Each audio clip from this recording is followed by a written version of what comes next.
నేను ఏ ప్లేస్ లో ఉన్నానో ఆ ప్లేస్ మీరు గెస్ట్ చేయగలరా? గెస్ట్ చేసినట్టయితే కామెంట్ చేసి తెలిపియండి. ఓకే గైస్, ఇప్పుడైతే మార్కెట్ కు ఎంటర్ అయ్యాం. ఇక్కడ చూడండి, ఫస్ట్ ఎలాగైనా క్రబ్స్ ఇలా బొట్టలతోనే అమ్ముతున్నారు. అంటే పోర్ట్ కాబట్టి అక్కడ బొట్టలతోనే అమ్ముతారు. తర్వాత ఇక్కడ మేము తీసుకోవడానికి వచ్చాం. ఎల్లో కలర్ బొట్టలు తీసుకున్నాం.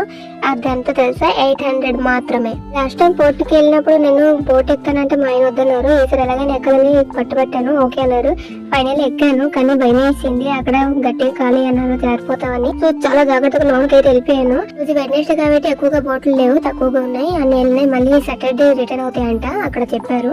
దాంట్లోనే ఎక్కేసి మొత్తం చూసేసాను. నాకు చాలా భయం వేసింది, అందుకే ఎక్కువసేపు వండుకుంటూ రిటర్న్ అయిపోయాను. వెంటనే వెళ్ళిపోయాను బయటికి. బోట్ ఎక్కడ మాత్రం ఏదో ప్రపంచంకి వెళ్ళినట్టు కనిపించింది. ఫస్ట్ టైం ఎక్కాను, సో చాలా హ్యాపీగా అనిపించింది. బోట్ కి బై బై చెప్పేసి బయటకు వచ్చేసాను. ఇప్పుడేమొచ్చి మా మార్కెటింగ్ అయిపోయింది, ఇంటికి వెళ్ళిపోతున్నాం. ఈ వీడియో మీకు నచ్చినట్లయితే లైక్, షేర్, కామెంట్, సబ్స్క్రైబ్ చేసుకోండి.